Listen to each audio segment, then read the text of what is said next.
संभल से समाजवादी पार्टी के सांसद रहे मुस्लिम नेता कहे जाने वाले मरहूम सांसद डॉक्टर शफीकुर रहमान बर्क ने भरी पार्लियामेंट में वंदे मातरम गाने से इनकार किया था। आज उनके नक्शे कदम पर चलने वाले उनके पोते संभल से सपा सांसद जियाउर रहमान बर्क ने वंदे मातरम की 150वीं वर्षगांठ के मौके पर पत्रकारों द्वारा किए गए सवालों के जवाब पर साफ इनकार कर दिया। वे वंदे मातरम नहीं गाएंगे, ये मजहब के खिलाफ है। इसको लेकर क्या कुछ कहा सांसद जियाउर रहमान बर्क ने, आइए सुनते हैं। वंदे मातरम को 150 वर्ष पूरे हो चुके हैं। अबू आजमी ने कहा है कि मुसलमान वंदे मातरम नहीं गाएंगे, तो क्या कहना? देखिए, आजमी साहब ने कहा है, अच्छी बात है, लेकिन मेरे दादा मोहतरम बर्क साहब ने हमेशा से मुखालफत की है और कभी उसको नहीं गाया है और न ही मैं गाता हूँ।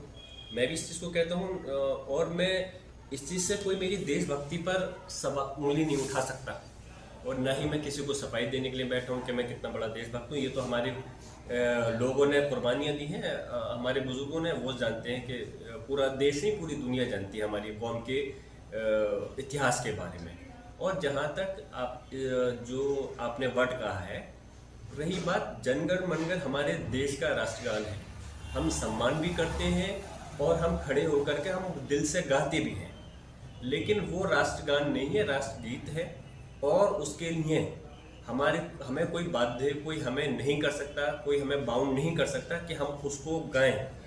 वो हमारी उसकी कारण ये है कि उसमें मजहब के प्रति ऐसा वर्ड इस्तेमाल होता है जो कि हमारी मजहब के खिलाफ है, क्योंकि हम एक अल्लाह की इबादत करते हैं, इसलिए हम किसी दूसरी जगह को सजदा नहीं कर सकते। हम इस देश की धरती से मोहब्बत करते हैं, प्यार करते हैं और इसके प्रति वफादार हैं। हम इसकी इबादत नहीं कर सकते, ये हमारा मजहब है और हमारे ये संवैधानिक अधिकार है हमारा। हम अपने मजहब के प्रति आज़ादी के साथ में उसको हम कर सकते हैं, अब मान सकते हैं। अगर कहीं कोई चीज़ गलत है तो उसको हम ऐसे काम नहीं कर सकते। और ये अल्फाज मैं नहीं, संविधान में या हमारा संविधान नहीं, माननीय सर्वोच्च न्यायालय ने भी इस मामले में 1986 में जब केरला का एक केस था, जब 3 बच्चों को उसके अंदर निकाल दिया गया था स्कूल से, तो तब भी ये कहा था कि आप बाध्य नहीं कर सकते किसी को ये गाने के लिए। हम अपने देश और राष्ट्रगान के प्रति अलग बात है इस चीज़ के लिए, इसमें क्योंकि हमारे मजहब से मुतालिक अल्फाज गलत है, इस वजह से हम उसके को नहीं गा सकते हैं, ना ही हम उसके गाने के लिए कह सकते हैं और ना ही कोई हमें बाध्य कर सकता है कि आप उसको गाना पड़ेगा। हम राष्ट्रगान के प्रति वफादार हैं, जनगण के लिए उसके लिए हमेशा रहेंगे और अपने देश के लिए। लेकिन जब राष्ट्रगान एक हो सकता तो राष्ट्रगीत एक क्यों नहीं? उस राष्ट्रगान के अंदर ऐसा अल्फाज नहीं है ना, जो मेरा मतलब है, जो आपने कहा कि राष्ट्रगान हो सकता है तो राष्ट्रगीत पे क्यों नहीं? राष्ट्रगान के अंदर ऐसा अल्फाज नहीं है जिससे कि हमारे मजहब पे या हमारी आस्था पे कोई इस प्रकार का अल्फाज आ रहा हो जिससे कि हमें वो गाने पे हम नहीं गाने पे मजबूर हो।